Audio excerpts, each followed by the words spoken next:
अस्सलाम वालेकुम friends, welcome back to my channel. आज का हमारा टॉपिक है राइजिक।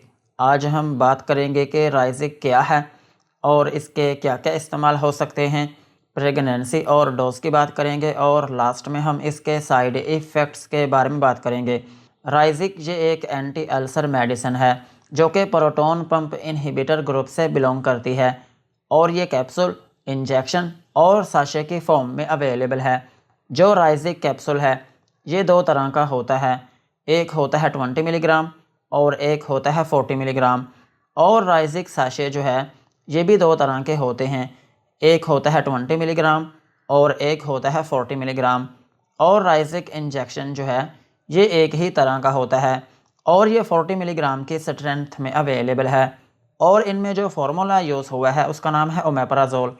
ये था राइजिक कैप्सूल, इंजेक्शन और साशे का इंट्रोडक्शन। अब हम इनके यूजेस के बारे में बात करते हैं कि वो कौन सी ऐसी कंडीशंस हैं जिनमें आप राइजिक कैप्सूल, इंजेक्शन या फिर साशे का यूज़ कर सकते हैं। राइजिक कैप्सूल को आप एसिड रिफ्लक्स डिजीज़ में यूज़ कर सकते हैं। एसिड रिफ्लक्स डिजीज़ जो है ये एक ऐसी कंडीशन है जिसमें आपके मैदे में जो एसिड होता है वो आपके गले की तरफ आने लगता है, जिसकी वजह से आपके गले का जो टेस्ट है वो खट्टा हो जाता है और फिर इसकी वजह से आपको खट्टी डकार आने लगती हैं और इसकी वजह से आपको उल्टी या फिर मतली होने लगती है। और अगर ये कंडीशन ज़्यादा देर तक रहती है तो फिर इसकी वजह से आपका गला पकने लगता है। इस कंडीशन में आप राइजिक कैप्सूल, इंजेक्शन या फिर साशे का यूज़ कर सकते हैं। और राइजिक कैप्सूल को आप गैस्ट्रिक अल्सरेशन में भी यूज़ कर सकते हैं।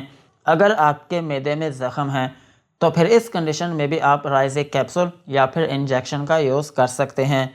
और सेम इसी तरह आप इसको ड्यूडिनल अल्सरेशन में भी यूज़ कर सकते हैं। अगर आपकी छोटी आंत में ज़ख़म है तो फिर इस कंडीशन में भी आप राइजिक कैप्सूल या फिर इंजेक्शन का यूज़ कर सकते हैं। और राइजिक कैप्सूल को आप एच पाइलोरी इन्फेक्शन में भी यूज़ कर सकते हैं। एच पाइलोरी इन्फेक्शन जो है ये एक ऐसी इन्फेक्शन है जो कि बैक्टीरिया की वजह से होती है और इस इन्फेक्शन की वजह से आपके मैदे में ज़ख़म बन जाते हैं। इस इन्फेक्शन में भी आप राइजिक कैप्सूल या फिर इंजेक्शन का यूज़ कर सकते हैं। लेकिन इसमें एक अहम बात यह है कि इस इन्फेक्शन में सिर्फ राइजिक कैप्सूल को यूज़ नहीं किया जाता बल्कि इसके साथ एंटीबायोटिक्स को भी दिया जाता है। सो इस कंडीशन में भी आप राइजिक कैप्सूल या फिर इंजेक्शन का यूज़ कर सकते हैं। और राइजिक कैप्सूल को आप डिस्पेप्सिया में भी यूज़ कर सकते हैं, यानी कि अगर आपको बदहज़मी रहती है तो फिर इस कंडीशन में भी आप राइजिक कैप्सूल का यूज़ कर सकते हैं। और राइजिक कैप्सूल का एक अहम यूज़ ये भी है कि आप इसको एनसेड एसोसिएटेड गैस्ट्रिक अल्सर्स में भी यूज़ कर सकते हैं। एनसेड एसोसिएटेड गैस्ट्रिक अल्सर जो है ये एक ऐसी कंडीशन है जिसमें आपके मैदे में ज़ख़म बन जाते हैं और ये जो ज़ख़म होते हैं ये पेन किलर मेडिसिन को खाने की वजह से होते हैं। अगर कोई शख्स पेन किलर मेडिसिन का बहुत ज़्यादा यूज़ करता है तो फिर इसकी वजह से उसके मैदे में ज़ख़म बनना शुरू हो सकते हैं। इस कंडीशन में भी आप राइजिक कैप्सूल या फिर इंजेक्शन का यूज़ कर सकते हैं। और सेम इसी तरह आप इसको prophylaxis of एनसेड associated gastric ulcer में भी यूज़ कर सकते हैं, यानी कि अगर कोई शख्स पेन किलर मेडिसिन का बहुत ज़्यादा यूज़ करता है और उसको मैदे के ज़ख़म होने का कोई ख़तरा है तो फिर उससे पहले ही आप ये कैप्सूल यूज़ करना शुरू कर सकते हैं। या फिर यूँ समझ लें कि जब डॉक्टर आपको मेडिसिन लिख कर देते हैं तो वो मेडिसिन के साथ आपको मैदे का कैप्सूल लाजमी लिख कर देते हैं और वो इसीलिए लिखते हैं ताकि आपका मैदा ख़राब ना हो या फिर आपके मैदे में एसिडिटी ज़्यादा ना हो या फिर आपका मैदा डिस्टर्ब ना हो। सो इस कंडीशन में भी आप राइजिक कैप्सूल या फिर इंजेक्शन का यूज़ कर सकते हैं। और राइजिक कैप्सूल को आप ज़ोलिंजर एलिसन सिंड्रोम में भी यूज़ कर सकते हैं।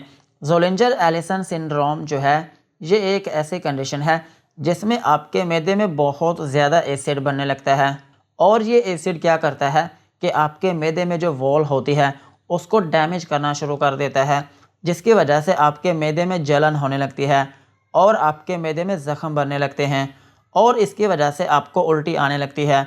और अगर ये कंडीशन ज़्यादा देर तक रहे तो फिर इसकी वजह से आपको डायरिया होने लगता है और आपका जो वज़न है वो पहले से कम होने लगता है।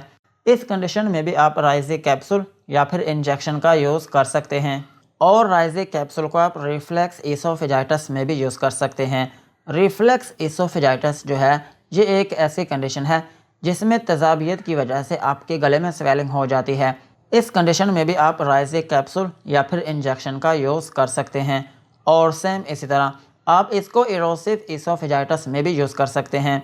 अगर आपके खुराक की नाली में कट्स लगे हैं या फिर उसमें ज़ख़म है या फिर आपके गले के अंदर छाले हैं, तो फिर इस कंडीशन में भी आप राइजिक कैप्सूल या फिर इंजेक्शन का यूज़ कर सकते हैं।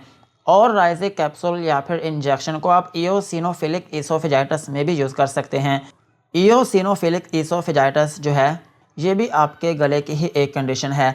इसमें भी आपकी खुराक की जो नाली है उसमें स्वेलिंग हो जाती है, लेकिन ये कंडीशन तब होती है जब आपके वाइट ब्लड सेल्स जो हैं उनमें डिसऑर्डर हो। आपकी बॉडी में जो इम्यूनिटी है अगर वो डिस्टर्ब होती है तो फिर इसकी वजह से ये आपके गले की कंडीशन हो सकती है। इस कंडीशन में भी आप राइजिक कैप्सूल या फिर इंजेक्शन का यूज़ कर सकते हैं। ओवरऑल अगर हम बात करें तो राइजिक कैप्सूल और इंजेक्शन जो है ये एक एंटी अल्सर मेडिसिन है। अगर आपके मैदे में ज़ख़म है या फिर आपका खाना ठीक से हज़म नहीं होता या फिर आपके मैदे में जलन रहती है या फिर आपके मैदे में तेज़ाबियत है या फिर आपके पेट या फिर मैदे में गैस बनती है या फिर आपको खट्टी डकार आती हैं या फिर आपका कुछ खाने को दिल नहीं करता, तो फिर इन कंडीशंस में आप राइजिक कैप्सूल, इंजेक्शन या फिर साशे का यूज़ कर सकते हैं। यही थे राइजिक कैप्सूल, इंजेक्शन और साशे के यूजेस। अब हम इसकी डोज के बारे में बात करते हैं। अगर आपकी एज 18 साल से ज़्यादा है तो फिर आप राइजिक का जो 20 मिलीग्राम का एक कैप्सूल है दिन में 2 मरतबा यूज़ कर सकते हैं। और राइजिक 40 मिलीग्राम का जो कैप्सूल है ये दिन में एक ही मरतबा यूज़ किया जाता है। और अगर हम बात करें इंजेक्शन की तो इंजेक्शन को भी दिन में एक ही मरतबा लगाया जाता है। और राइजिक साशे जो है ये भी दिन में 2 मरतबा तक यूज़ किए जा सकते हैं। और अगर हम बात करें बच्चों की तो बच्चों में ये मेडिसिन नहीं यूज़ की जाती। इस मेडिसिन के लिए कम से कम आपके बच्चे की एज 8 साल होनी चाहिए, फिर आप उसमें ये मेडिसिन यूज़ कर सकते हैं। अदरवाइज़ इस मेडिसिन को आप बच्चों में यूज़ नहीं कर सकते। और अगर हम बात करें प्रेगनेंसी की तो प्रेगनेंसी में डॉक्टर के मशवरे के साथ इसको यूज़ किया जा सकता है, मगर एहतियात के साथ। और ब्रेस्ट फीडिंग मदर्स जो हैं वो भी इसको यूज़ कर सकती हैं, मगर डॉक्टर के मशवरे के साथ। यही थी इसकी डोज।